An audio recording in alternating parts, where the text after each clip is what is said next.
Hi everybody, today we're going to start talking about the graphs of sine and cosine. When we look at the unit circle, it only gives us a few points for the graph of the functions of sine of theta and cosine theta. But what if we want to see more? Graphs of functions show us all the points on the function. We use points from the function to help us connect the dots and form the graph. Think back to drawing lines, like f of x is 1/3 x plus 2.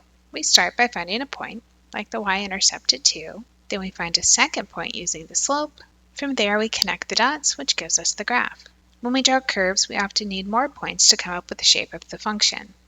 When we have parabolas, like f of x is x squared minus 3, we often start with the vertex, which in this case would be at -3, and then we add additional points to help us come up with the correct shape. When we think about the unit circle, we need to take it apart to form points on a graph. Our x values are going to be our angles, 0, pi over 6, pi over 4, pi over 3, etc. We'll start by looking at sine, which means we're going to pull the y values from the unit circle. We'll start with 0, 0. We add pi over 6, which is a half. Pi over 3 gives us the square root of 3 over 2. And then at pi over 2, we have 1. Coming back down, we have 2 pi over 3 with the square root of 3 over 2. 5 pi over 6, which is a half. Pi puts us back at 0. Going to 7 pi over 6 puts us below the x-axis. We have a -1/2 for our y. 4 pi over 3 gives us a negative square root of 3 over 2. 3 pi over 2 gives us -1. We'll turn back up. 5 pi over 3 will be at negative square root of 3 over 2. 11 pi over 6 is -1/2. And at 2 pi we're back to 0. Looking at the multiple points together, we can see the curve for the function f of x equals sine x. If we zoom out, we see the curve repeats itself. The domain of sine x is -infinity to infinity. The range is -1 to 1. We can see the highest value on the graph is 1 and the lowest value is -1. Sine x is an odd function. That says it's symmetric to the origin.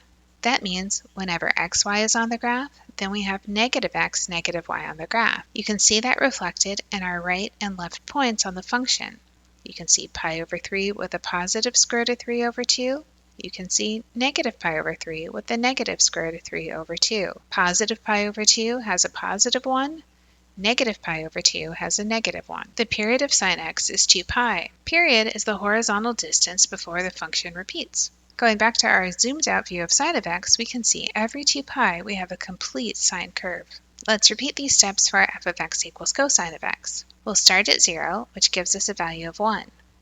Pi over 6 is the square root of 3 over 2. Pi over 3 is a half. Pi over 2 is 0. This time, as I move to 2 pi over 3, I have a negative number, so I'm at -1/2. 5 pi over 6 gives me negative square root of 3 over 2, and at pi we're at 0.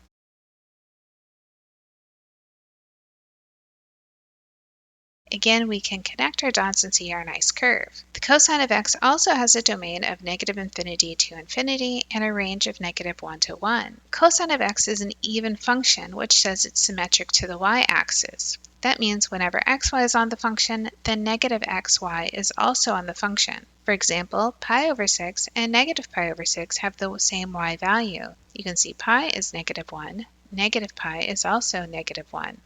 2 pi over 3 is -1/2, negative 2 pi over 3 is also -1/2. Period of cosine of x is also 2 pi. It takes a horizontal distance of 2 pi for cosine to go through all of its values. The big difference to note between cosine and sine is their starting value. Sine of x starts at 0, cosine of x starts at 1. Cosine of x and sine x look very much alike. In fact, we can move cosine of x over